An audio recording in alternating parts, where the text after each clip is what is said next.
I would like to introduce my coworker, Ashley Whitley, who's supporting me today. Will the slide not advance, Ashley?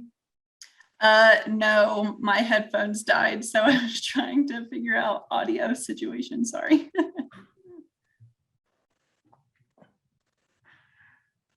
So today I'm going to talk about a little bit of background and history about disabilities. We'll talk about self-determination. We'll talk about making decisions and support staff. And then we'll wrap it up with what we all can do.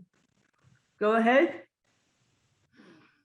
So historically, you may know that society has viewed people with disabilities with the medical model that having a disability is deficient or abnormal and that I need to be fixed.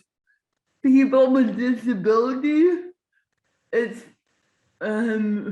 including intellectual and developmental, been viewed as helpless or fragile, that we need to be protected, and we are at a higher risk. We are dehumanized, we have no value, and we are asexual. These are some of the stereotypes that contribute to ableism. And in a couple weeks, I'm going to tell you all you want to know about ableism. So, next slide. So the disability rights movement and the self-advocacy movement has helped change the views that society has, but unfortunately, we still have a lot of work to do. You know, this is 2021. You think we would all be accepted as people first, but it's not always the case. So the disability rights movement and the self-advocacy movement to secure equal rights for people with disabilities. In 1990, cross-disability advocates worked together to get the Americans with Disabilities Act passed. And it's amazing if we go back and see some of the things we did not have before the ADA. And then the self-advocacy movement was started by people with intellectual and developmental disabilities. So the goal was to reshape society and get rid of labels. I am not my disability. I am a person. My disability is part of me, but it's not all of me. So go ahead, Ash. Do you want to do that one, Ashley? Yeah, I can do this one. Thank you. Okay, what's team advocacy? Team stands for Together Everyone Achieves More. A group of people speak up together and work together to make changes that help a lot of people. Team advocacy is about changing how the service system works, how the community treats people with disabilities, or how providers offer services. Sometimes people want to change things in their own personal lives. Julie, do you have anything to add to that one? So, like I was saying, when we got the ADA passed, that was a good example of team advocacy. Go ahead.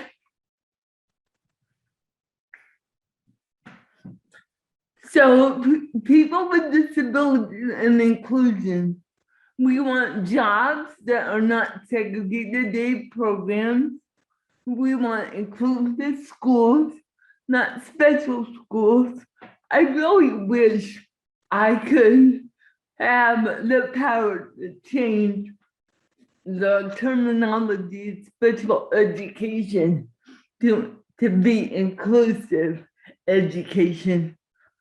I don't like the word special. We want inclusive houses. We don't want to live in group home institutions. We basically don't want to be segregated. Inclusion is the key. Go ahead. So, getting a life that you want, it can be scary. I have to tell you, 25 years ago, when I got involved in self-advocacy, I was not able to speak in public like this. Believe it or not, it took a lot of practice, and it took people who are non-disabled to believe in me. And before self-determination and self-advocacy, I used to apologize to get help, to get support. But I learned everyone needs support. Everyone needs help. If you're disabled or non-disabled. So people want the life they want and to be in control. A person may want a new job, different services, a boyfriend, a girlfriend, a new place to live, or something else. But only you know what is best for you. And I always tell people, even if you have a disability, you don't have to be like the number one self-advocate. You can just live the life that you want. But I chose to be a trainer and to help educate others. So, but I have a lot of friends with disabilities who just live the life that they want. So, you are your own expert. Go ahead. So now we're gonna hear Jessica's story.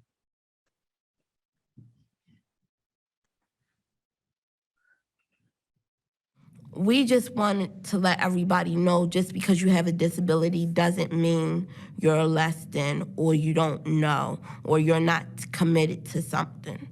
So it's a really wonderful thing, and if anybody could get in a self-advocate or some type of group, I would suggest that you do so.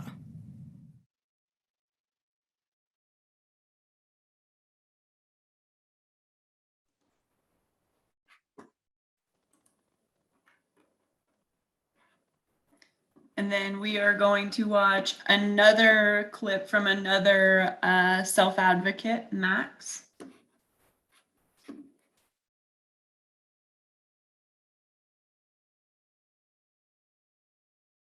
You know, people do have strong bonds in self-advocacy. Strong bonds really strengthen self-advocacy. People learn from each other, and through that they discover strengths when it comes to speaking up that they were not aware of when they were, you know, younger or before they even got involved in self-advocacy. It's the case with me. You know, there were times where I was, you know, shy to speak up. And also through what people have seen of me, when I do speak up, they have said, you know, you could do this. I think you can do that. And it's just that kind of that kind of interaction within a relationship, like when somebody has confidence in you, you know, it really does play a role in how strong the relationships are between you and that person. And when people, you know, connect, it also gives you strength to have the confidence or to build the confidence to make decisions that could be hard.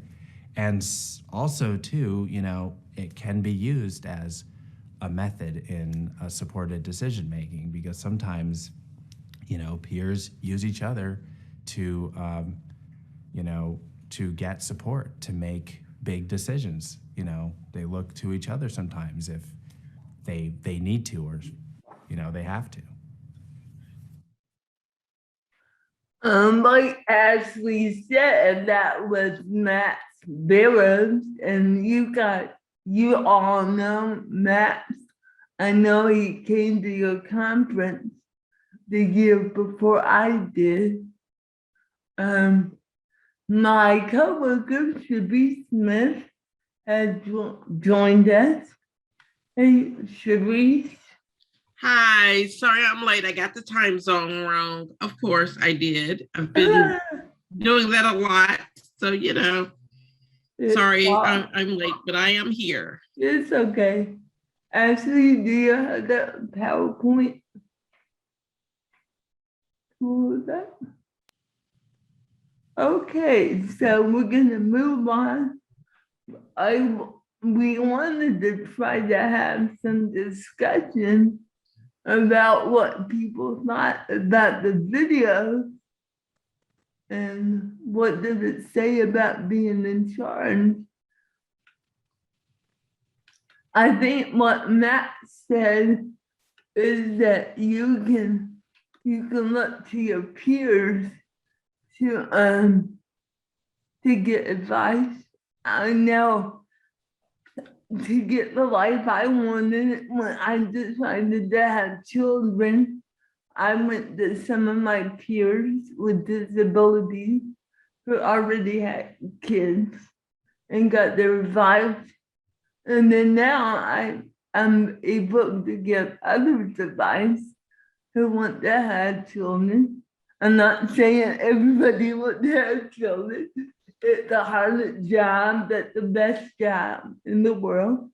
So let's go on to the next slide, Ashley. Cherise, do you want to pick up here? Absolutely.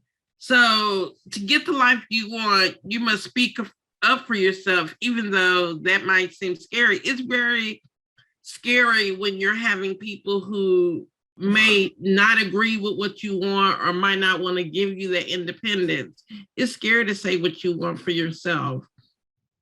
Speaking up can make you, but speaking up for yourself can make you feel more powerful and make you feel more in control of your life. Staff are supposed to work with you, not for you.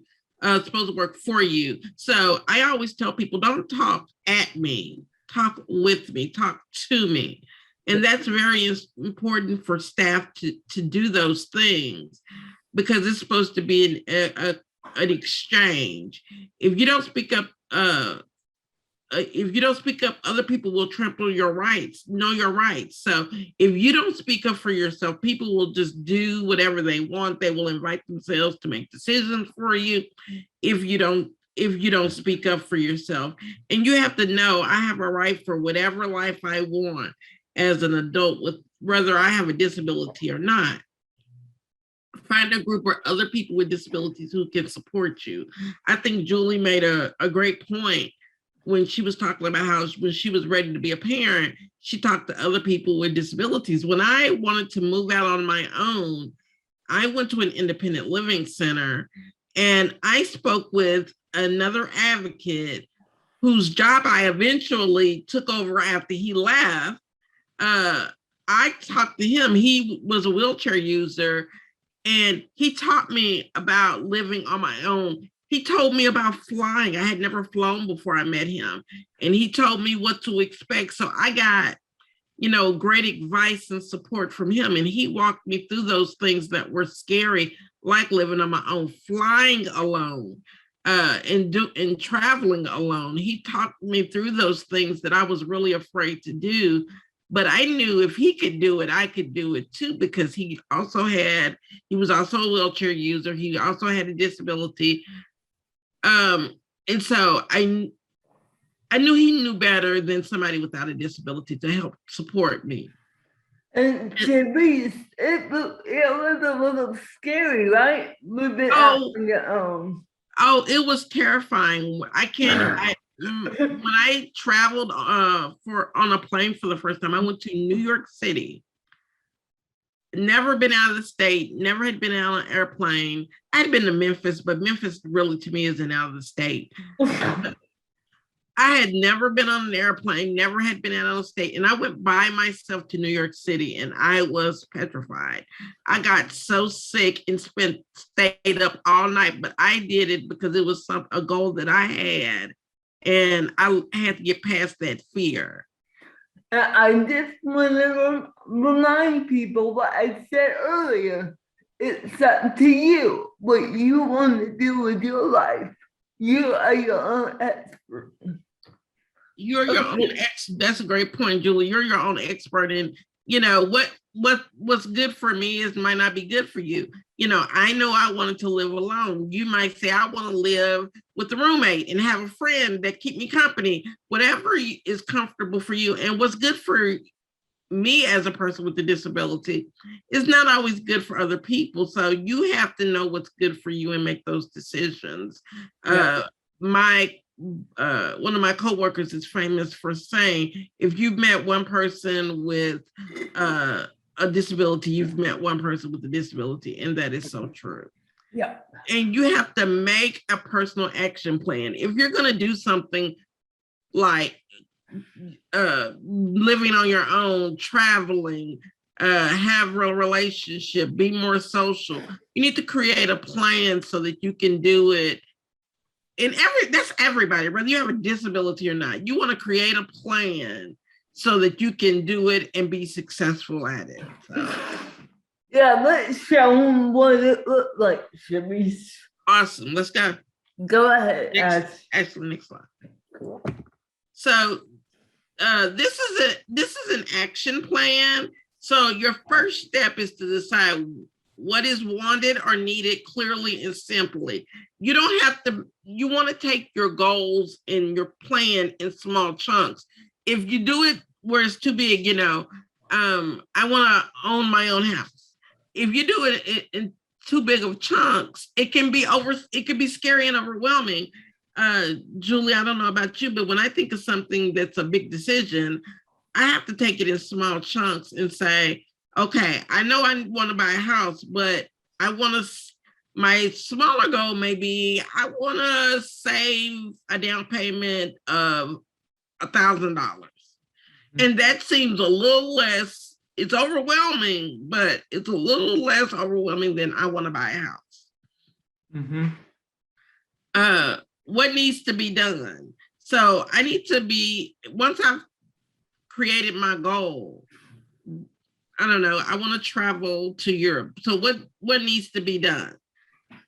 And I need to make a list of all the things that need to be done in small pieces and by when.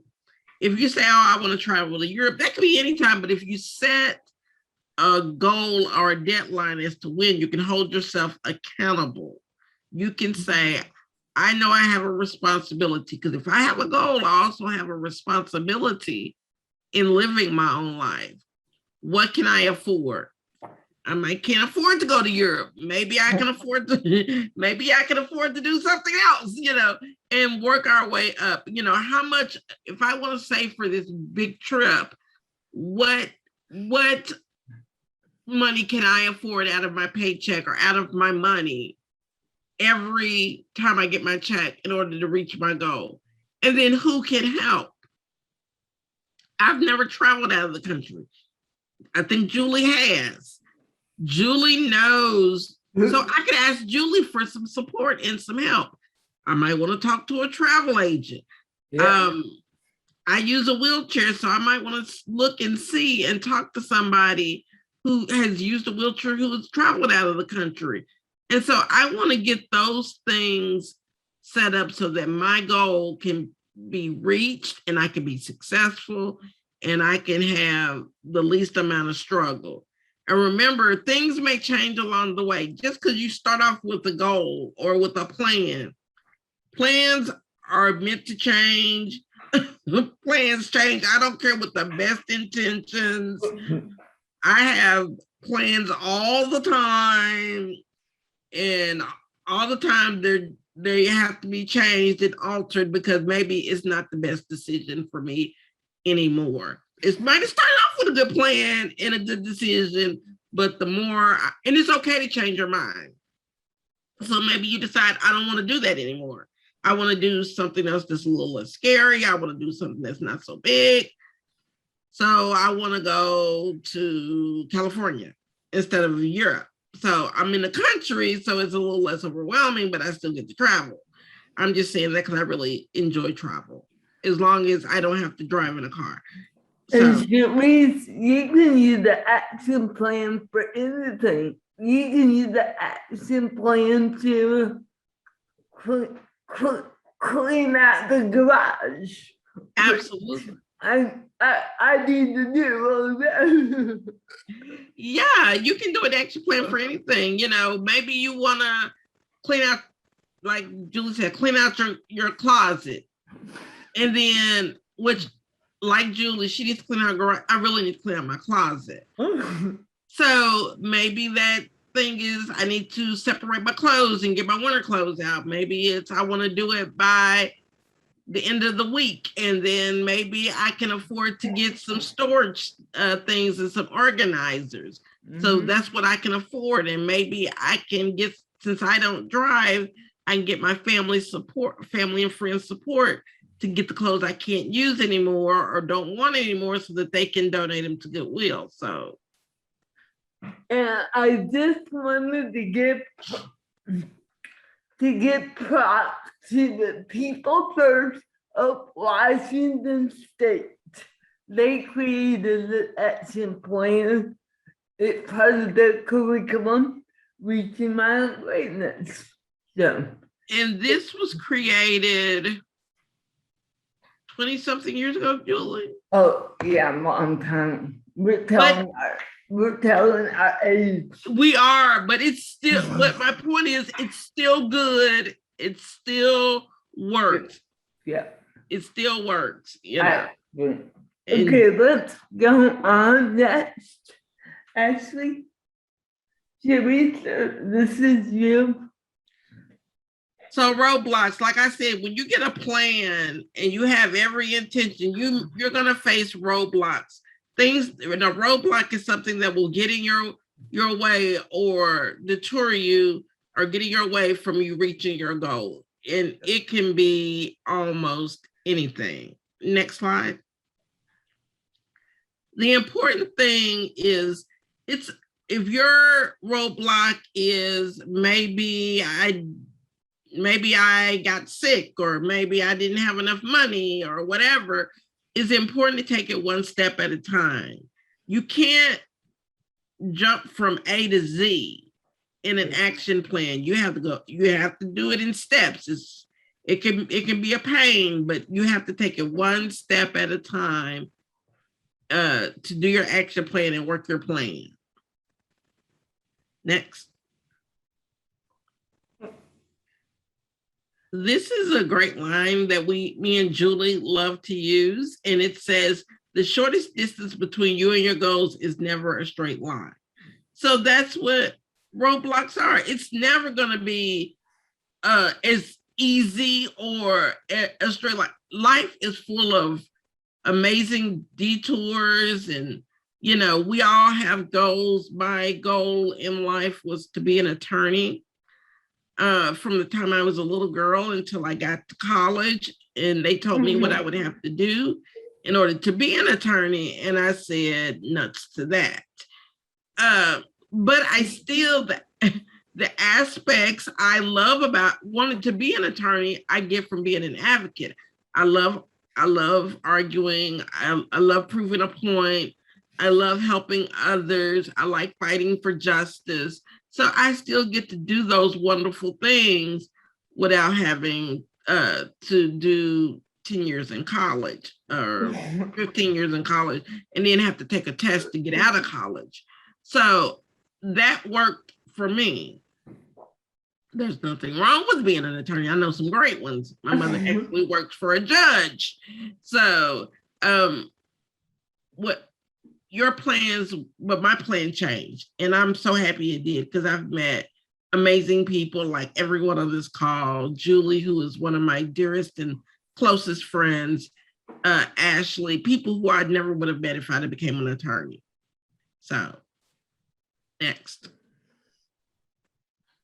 So, thank you, Sharice. Okay. So you can do it. You can learn to speak up about your dreams and your goals and get the right support.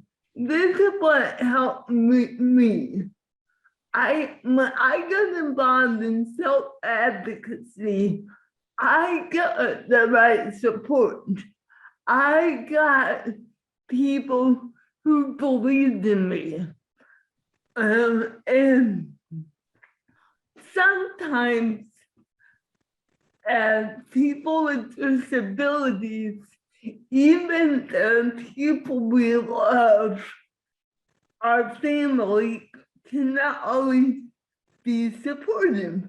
My dad told me I would never be able to drive. And so when I was in college, I met this guy who said he would help me. He would help me learn how to drive. And that was one of my goals.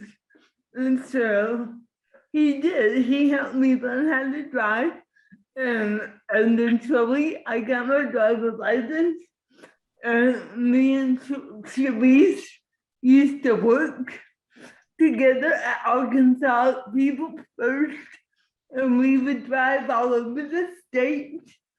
So it was so nice to have somebody to believe in me. So, and eventually I ended up getting married to that guy. So that all worked out. And I think it's important, you know, her dad didn't believe she could do it, but it didn't mean he didn't love her. I think, I don't want to speak for her dad because I never met him, but I'm sure he wanted to protect her and all of that. Yeah. And he was well-intentioned, but misguided, you know. So, and I would have never gotten into self-advocacy if I had not met other people with disabilities who were like me and had my experiences, and I saw them doing the work they did. Because I have an older brother who has cerebral palsy, and he's 2.5 years older than me, and he has nothing to do with self-advocacy. He wants no part of it. And that's okay, but to me, it's absolutely okay. But it was something I wanted to do, but I had nobody to reference and how to do that. So I met people like Julie, who was already in the movement, who could guide me through that. And those who said, well, maybe it's not such a good idea. I said, well, here's somebody who's doing it and is successful at it. And that really helped me. Yeah. So you can do it if you come together and work together. And like I said earlier, support others to make their lives better. I don't want to talk about support staff a lot, but me and Sharice can tell you that we have seen with our own eyes support staff having power over people. And that's not what we want. We want power together. we want them to support us and give us the information to make our own decisions. I think Ashley is a great example of working together. We respect one another, even if we don't always agree. So, Sharice, do you want to say any more about support staff helping people have the life they want? I think it's important for support staff to know that you have to, you're there for what your intention is to support, is not to lead, is not to make decisions for. You are there to support a person with a disability in the life that they want.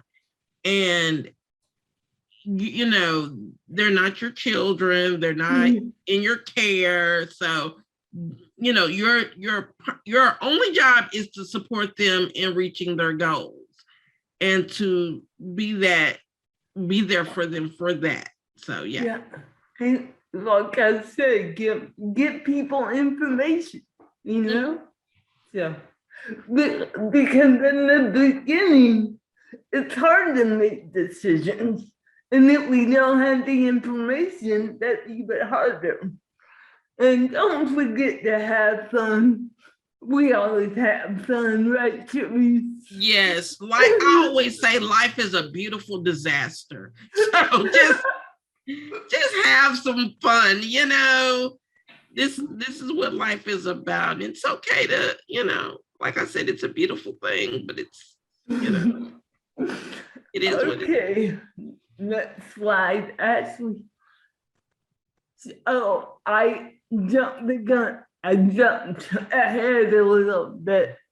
We all need the right support. We just talked about this. So, and we ask, get rid of silly rules. There are a lot of silly rules, like, but if people live in the group home, they have to go to bed at a certain time. I mean, I have 2 teenagers and they want to stay up till 3 o'clock in the morning, but I had to say, you know, you can do what you want, but you have to be responsible and get up and go to school. So, anyway, I think we already talked about the right support. Yeah, Do you have anything to add, Sharice? I want to point out, it says providers need to support each person individually. Yeah. You're not, you know, I think so many times when you work with a lot of people with disabilities, you want to treat them all the same and support them all the same. And what supports work for Julie as a person with a disability is not going to help me as a person with a disability. Me and her need 2 totally different types of support. And I think it's important that you treat people not like cases but like individuals. And so that's it. We're not a SWAT. We're not a number. So, good point, Sharice. And once you meet one person with cerebral palsy, you met one person. We're all different. Like Sharice said earlier. Next slide. How are we doing on time? We're doing good. Oh, I love this video. This is a good video. I have to say, there are a couple of cuss words that I think we're all adults. That this is a great example of the stereotypes that people have about people with disability. And if it offends you, you might want to mute. Ashley, take it away.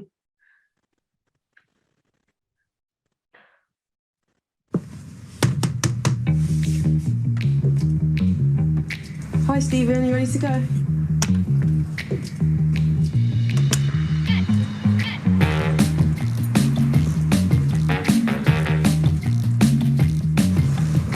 Elsie. How are you? Good, to thanks. see you. How are you?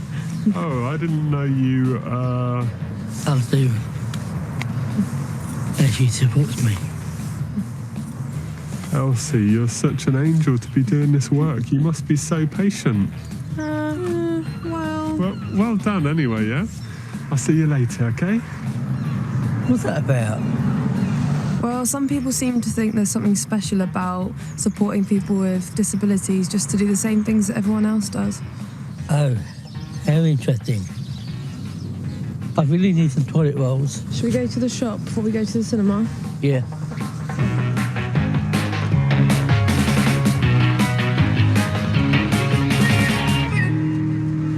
Hello, young man. You've been doing your shopping? Well done you. What have you got? Toilet rolls. Wow, you have bought your own toilet rolls. You must feel so proud of yourself. You are an inspiration. I am so inspired by you. Is this for real? I just think some people find it hard to understand that people with disabilities can do things independently. Well, really, I do not think that sort of language is appropriate. Sorry? I don't think it's appropriate for someone like you to use language like that. It's not appropriate. Explain that one to me. When you have a disability, especially a visually recognisable one like Down syndrome, I think sometimes people see you as an eternal child and they see you doing things like drinking alcohol, smoking, swearing, and they just get upset about it. Well, that's weird.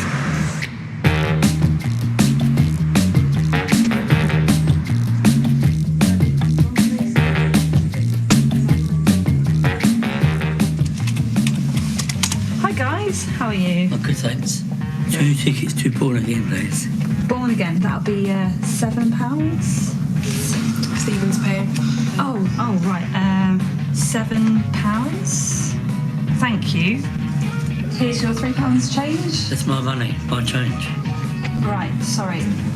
Okay, so that's £1, £2, and that's £3 change in total. Keep that safe, okay?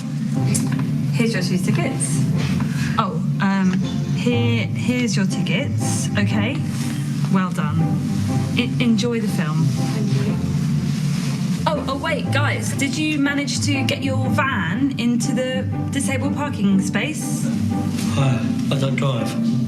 Don't you hate it when people use those spaces when they don't need them? No, we walked. Oh, look, there he is. Hi, Steve. All right. See you guys later. You want to come on? Yeah, let's go see the movie.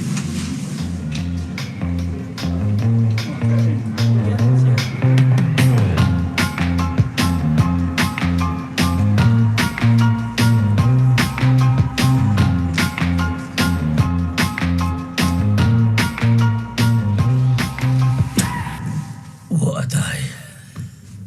Bad day, honey? There's some strange people out there. Cheers. Cheers. Why not to drink this?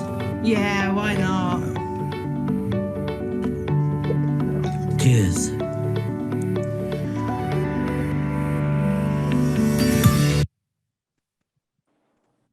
Okay, so now we wanted to have some discussion about what you thought about the video, and anybody can comment. And what does it say about being in charge? Yeah. Yes, can Morgan unmute Doug and make a comment? Go ahead. I personally was shocked by some of the people's reactions to him doing the normal things that we all do. It's like, you know, he's just like you and me going on a shopping trip, going to the movies. Yeah.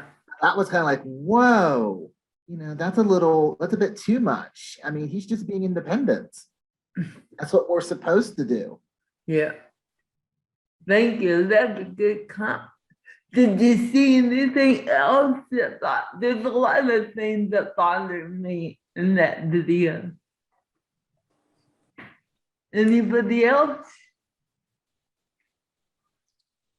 It really bothered me the way that people spoke for him or spoke to other people instead of speaking directly to him. And unfortunately, I think it is a realistic view of how some people do act. I did want to quickly say that I've seen this a couple times and I love that guy because it's just so on target, and I wish more people could see that. Yeah. Did you see how the guy reacted when he bought the toilet paper? He called him an inspiration.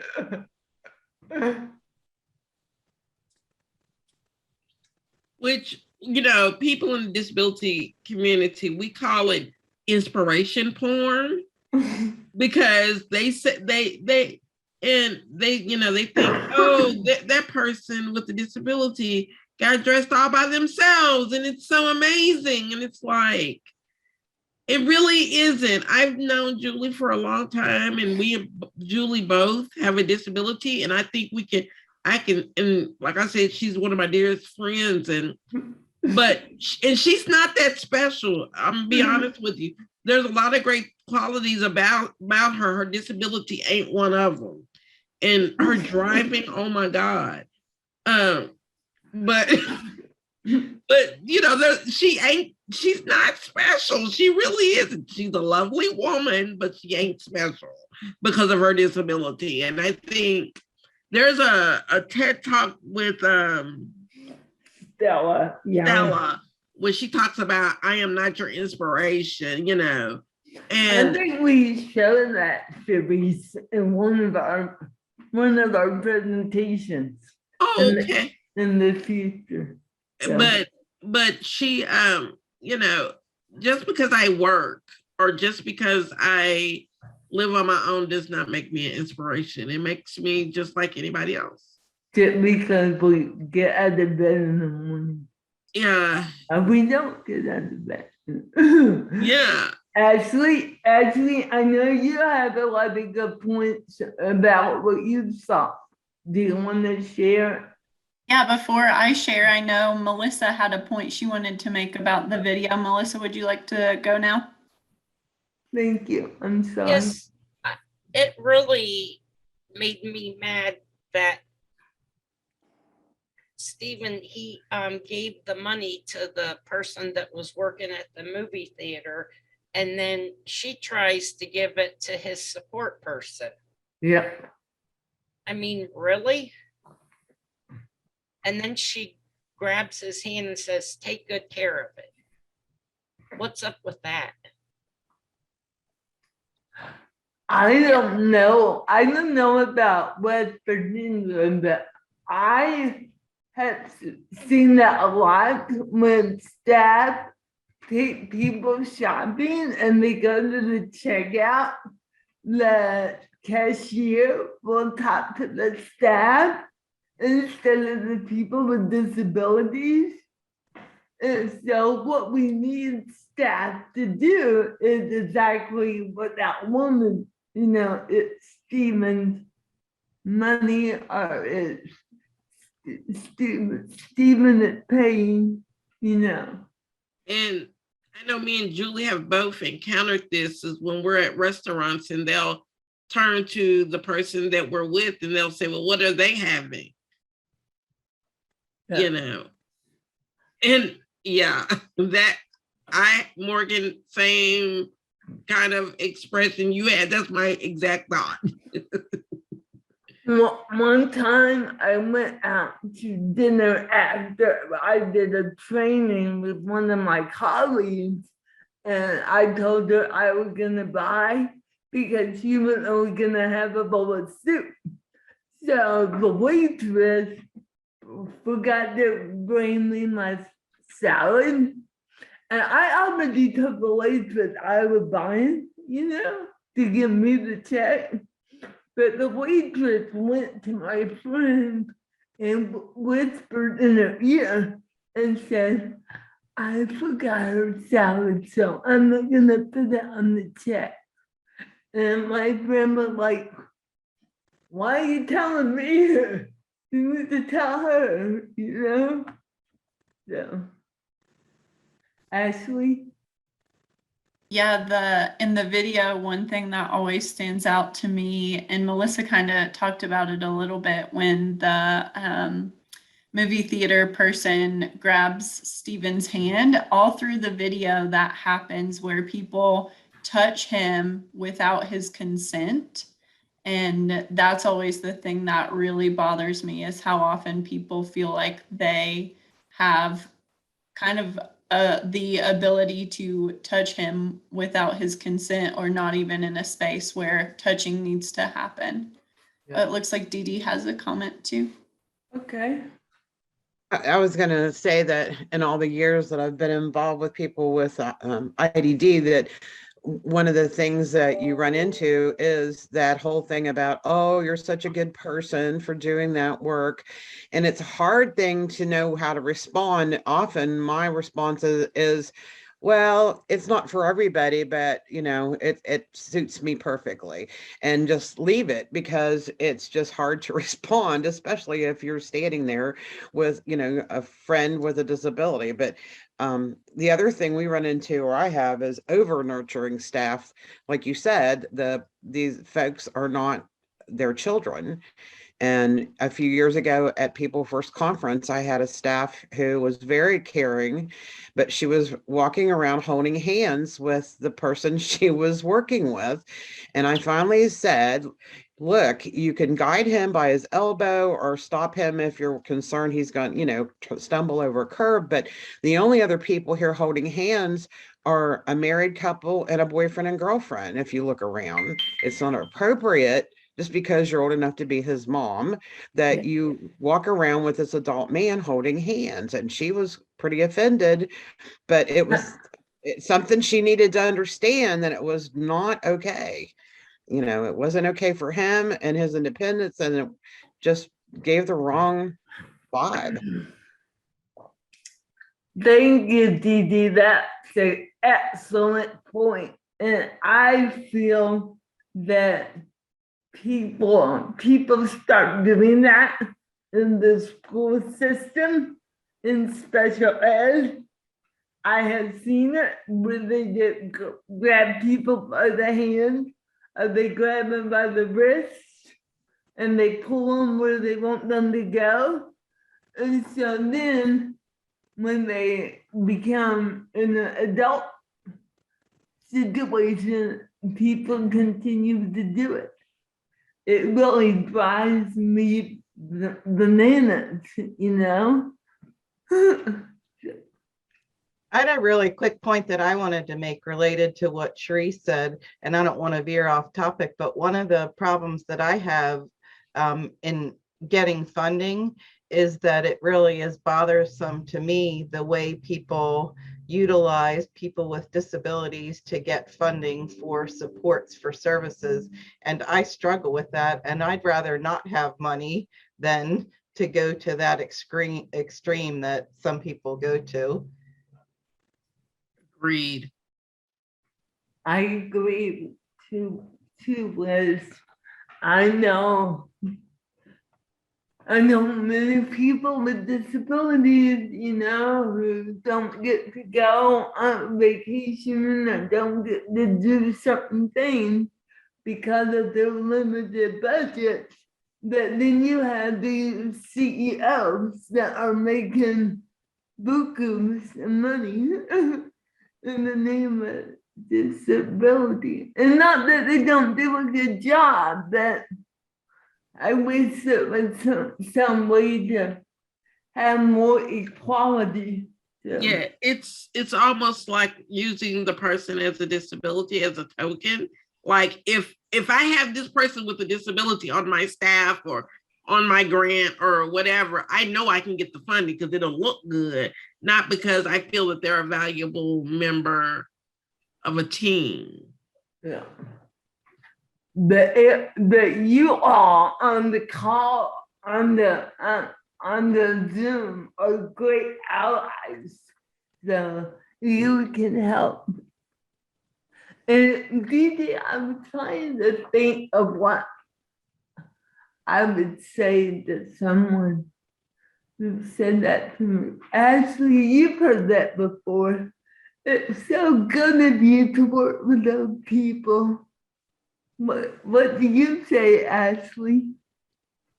Well, I really liked what Dee Dee had to say, but usually I kind of just reframe it as like everyone has their calling. And I mean, I had that experience too when I moved to teach kindergarten as well. Like people were, and I'm like, well, if you think so highly of these professions, then maybe you should pay us more.